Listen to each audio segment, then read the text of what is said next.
Hello and welcome back to another episode on Life.EV, the podcast where we delve into exploring values in the fast paced world of entrepreneurship.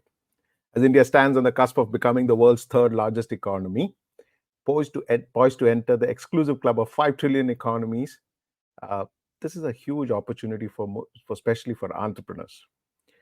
I'm Ajit Panicker, your host, and in my dual role as a head of Nova, an air conditioning business, and Pureblu, a tech startup in the same sector, I've experienced firsthand the challenges and triumphs of business growth. Every Saturday at 11 a.m., Life.EV will bring to you in, insightful discussions that revolve around a pivotal question. Can we simultaneously expand our businesses and enrich our lives exploring value creation? Our aim is to spark a meaningful conversation in society, fostering a space where each of us can discover our true purpose. Join us in this journey where we explore not about the mechanics of business growth, but the ethos that drives it. Welcome to Life.EV, Life Exploring Values. And as usual, Vivek joins me in helping me explore values. Hi, Vivek. How are you doing today?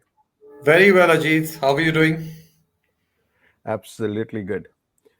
To our viewers who's joining us for the first time, Vivek is the force behind Camo Fastener Company, a trailblazing company in the industrial fastener sector. What sets Vivek apart is his deep engagement with the exploration of values. Now, for close to 4 years, he has dedicatedly penned his reflections on this topic every week. These insightful thoughts are accessible on his website, vivekasrani.com. Additionally, Vivek has authored the book One Day at a Time Reflections from Times of Silence, which further delves into his journey and insights. This thought provoking read is available on Amazon or on his website, vivekasrani.com, offering readers a chance to engage with his profound understanding of values and their role in both personal and professional realms. Join us as we delve into this rich discussion with Vivek on life.ev. So, as usual, in today's episode, we're delving into a very compelling topic called rise and fall. Vivek, your writings on this topic are, with those examples, are fantastic. So, let's, for our viewers, why don't you share your thoughts on rise and fall? Thanks, Ajit. All of us would love to have a life which is predictable, a line which we can draw and say that this is exactly how my life is going to go. And we would love to have a graph which is always, on the up. But reality is, and we've all experienced it over the years, that life has got its, as we say in common language, ups and downs. Now, what are these ups and downs? These are really the rise and falls which come in our life. I think the fundamental thing which I have discovered and realized is that in life we will fall. We don't have a choice. Things will happen which will upset the status quo. Things will go wrong. We will fall. However, we do have a choice as to how we fall. And there are three ways to fall. We can either fall like a pot of mud, where we fall and completely break. That means the situation completely shatters us and overpowers us. Or the second way to fall is like an iron ball, where we don't break, but we break everything around us. So we fall with so much of anger and negativity that we cause destruction. But the third way to fall is like a rubber ball, that the harder we fall, the higher we spring back. Now imagine a rubber ball on sand. It is not going to spring back. It needs a hard surface. So very often we get difficult situations in our life as an opportunity for us to move to a higher level of living and existence. Wow, that's amazing. But, from what you also said, I actually wanted to touch upon a little bit about this. They say failure is a stepping stone for success. Let's be honest, Vivek, it's more easier said than done. None of us ever plan to fail. We always plan, or we always play to win. The truth is, we fail more often than we win. And that's, if it's just a game or if it's life, it's that's the reality. The sad part is, somehow in our society we look down upon people who have failed, and sometimes in most cases even our own self-esteem is so lost that most mm, people get so cautious that they just want to play safe and not try again. In a way, mm, in entrepreneurship, it stifles innovation and growth. How do you mm. see this? So, it really goes down to the fundamental question that how do we view success? And there are four elements of this which, I want to touch upon, Ajit, in this conversation. The first is that the result of whatever we do is a combination of our efforts and circumstances. Circumstances not being in our control, the result is not in our control. So, first of all, when we understand and accept that, we shift the attention from the anxiety of the outcome to the excellence and the performance of the effort, because we realize that is what is in our control. But the second thing is that, unfortunately, and you rightly use the word that, we've been conditioned, we view success as a binary, which means if I haven't succeeded, I have failed. And nothing can be further than the truth. It is not a zero or one. In our heads, we have pegged the outcome to be in a particular manner, in a particular time frame. And if that doesn't happen, we say that we have failed. And if it happens, we say that we have succeeded, right? So we have to first unpack that and realize that, look, it cannot be as binary, because if I'm putting in my best effort, the result could go either way because there's a variable of circumstances, right? I mean, let's just give a simple example. Two farmers put in exactly the same amount of hard work, do exactly the same thing, have the same grade of soil, they plow, they put the same quality of seeds. Now it rains on one farmer's land, and in the other region there is drought. So one farmer gets a great crop and the other one gets nothing. Externally, the first farmer has succeeded. But does it mean that the second farmer was not as good as the first farmer? No, it just means that the circumstances were against him for that particular period of time. So we've got to stop looking at life as binary of as success and failure. The third is most critical to my mind. How does the world see us and how do we see ourselves? The challenge is that the world will acknowledge, appreciate, and reward us for our successes. And because we start drawing our energy from that external validation, we get so conditioned to saying that, look, I have to succeed because I'm feeling good about the fact that that people around me are, viewing me favorably. But if that's how we're going to live our life, the challenge in that and the risk in that is our security then comes from the validation of others versus how do we see ourselves. At the end of the day, did I do my best? Did I do everything that was possible under the circumstances? If that answer to my mind is yes, then whatever be the outcome, and then I will face that and move on from there. So I think it's important to move away from worrying about how the world sees us to being secure in how we see ourselves and making sure we are true to that.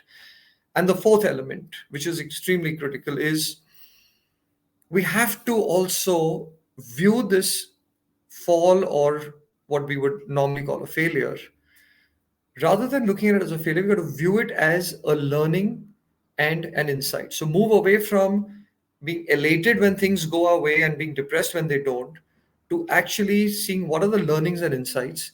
What am I figuring out from this, and how am I, you know, preparing myself better if things don't play out the way I did. I mean, Ajit, you have worked in a multinational, right? You probably have seen this pressure and experienced this pressure much more. So how did you handle something like this? And because for you guys in multinationals, outcomes are probably the main thing that matters, isn't it? Yeah. So one is having worked in a multinational, and second is having partnered with a multinational. Two Hmm. different phases, and in a way, it's only outcome driven. What is it? What is the end goal? What is the result? Nobody Hmm. talks Hmm. about the entire journey of how you got there. Did you get there or no? And that's how these Hmm. relationships anyway work. And I Hmm. guess I had my own share of rise and fall.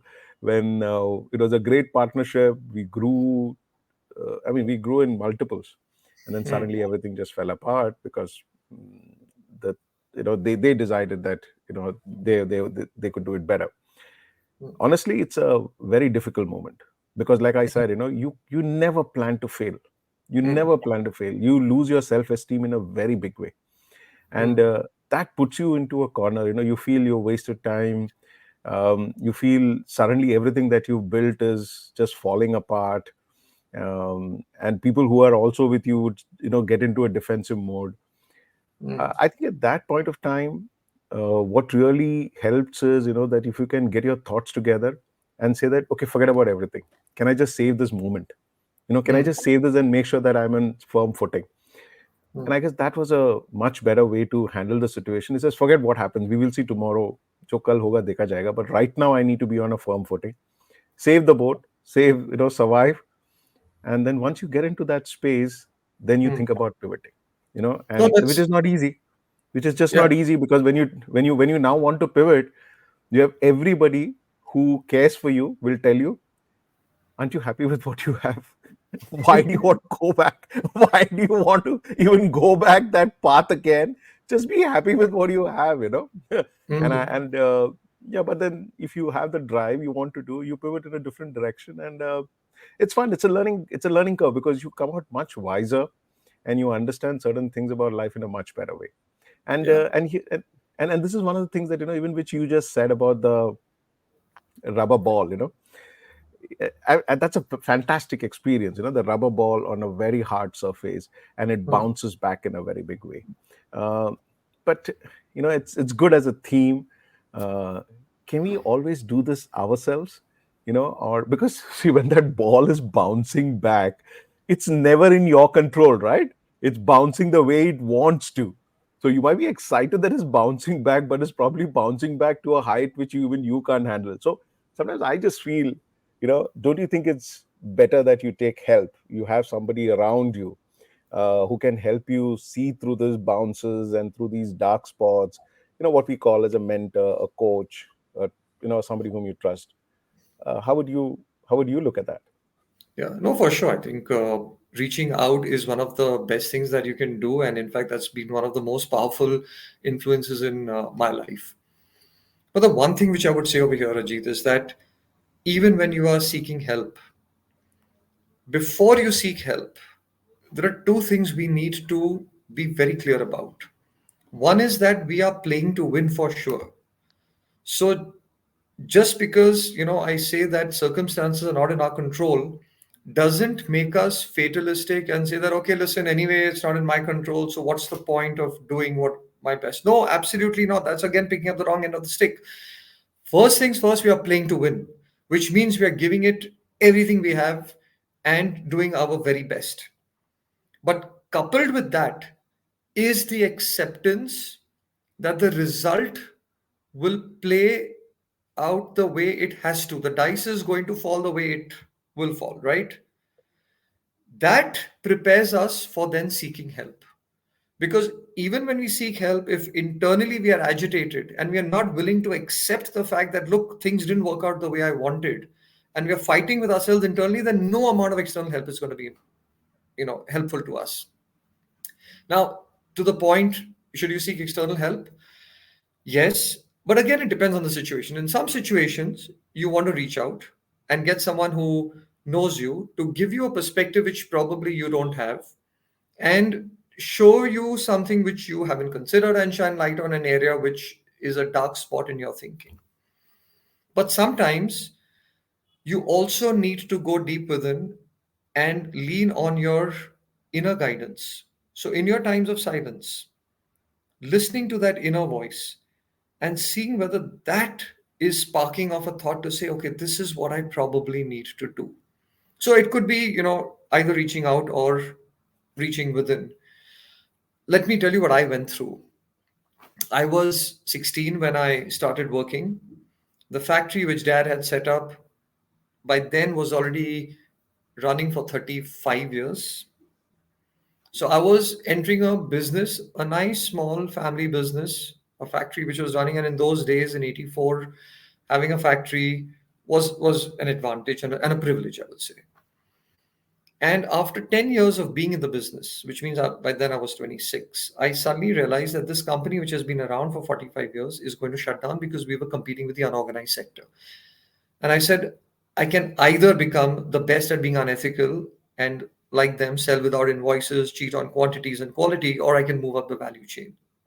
So obviously, I decided to move up the value chain. So now here is a 26-year-old whose business is falling and falling to a level where it might even go below sustainability, right? What did I do? Two things. One is I just started talking to people around to say that, look, if I'm going through something like this, what should I be doing? How should I be looking at the situation? So I just started taking advice from people, random advice. I think more I was just airing my own thoughts to echo back to me and listen to what, it cleared out my own mind. But the second thing which I did was I would just sit quietly and say what's coming to me, because to be honest with you, I didn't have clarity, but I knew that I will get clarity. I said, if this situation has come in my life, there has to be an answer. To be honest, I didn't have this rubber ball uh, example in my head at that point of time, and I heard it, I think, just about then a few years later, and that kind of gave me perspective as well. And I just said, what's the right answer? And then the right direction and the right next step started emerging. And then, like you said, and I fully agree with you, I pivoted our entire business from just making a certain range of fasteners to industrial stapling and nailing products. And today, when I look back, that what seemed as a very difficult, challenging situation in my life at that young age has turned out to be one of the best things that ever happened to me, because life kicked me in a direction which maybe I would not have gone into if I hadn't fallen. And that, to me, has been my biggest learning and inspiration, that in every fall, there is an opportunity to not only rise, but rise higher than where we were before. So today, our business, or let me put it differently, the existing business is still there. We still retain that factory, is less than 2% of our overall business. So, what seemed like a fall at that time, if you ask me, now that I look back, was a stepping stone and a preparation to move to a higher level of existence. So I look at it as a blessing. So in every fall, my only comment to you, Ajit, would be, and I know this sounds a little poetic, but I mean, I've been through enough, and all of us have been through enough experiences to know that when we look back, every fall was a disguised experience. So we stop looking at it as a binary success failure. We stop looking at it as a fall, and we just say that this is the transitionary stage in my next rise. Awesome. I'm very grateful. During my fall, I had you around, so I could always reach out to you, and you did help me get through this whole thing. But I'll also tell you something what another friend of mine told me. He Hmm. used to pep me up, and he told me, listen, dude, you have nothing to take away. You came with nothing. All right. Hmm. At the end of it, if you're going to fall and you're going to rise after that, you have one hell of a compelling story. You are building that compelling story. Just stay focused on building that compelling story. And this is just part of that. This is just an interesting chapter in that story. And I thought that was very nice way of looking at the whole problem. But I guess Yeah. that's what the rise and fall story is all about. And we have lots of people who can share this with us. Please do share your rise and fall story. But that's what Hmm. time we have for today. So that was a thought provoking discussion. And if any of you listeners have a similar rise and fall story, I encourage you to not just keep these with you, share it with us. Take this video, share it with other friends and family, and spark a conversation. What do you think? What's your story? Put these stories down on our comments. Let people get talking about it. And we'd love to hear that from you. So join the dialogue on our social media platforms. Share your questions, your learnings, and the insights you've gained from this episode. It's through these shared experiences and perspectives that we all grow and learn. So don't hesitate to reach out and contribute to this ongoing conversation. Your voice matters in shaping a more ethically driven business world. So that's it for today. And join us again next week for another enriching episode of Life.EV, where we continue our exploration into the fascinating world of exploring values in our lives. A big thank you to you, Vivek, for this valuable contributions today. And we're looking forward to diving deeper into these critical discussions in our next session. So see you next week, where we'll unravel more insights and perspectives that shape our ethical compass. Thank you for listening, and remember to reach out to your friends and get a conversation going on life exploring values. Bye bye. Bye, Ajit. Thanks for having me again. Bye. See you. See you next week.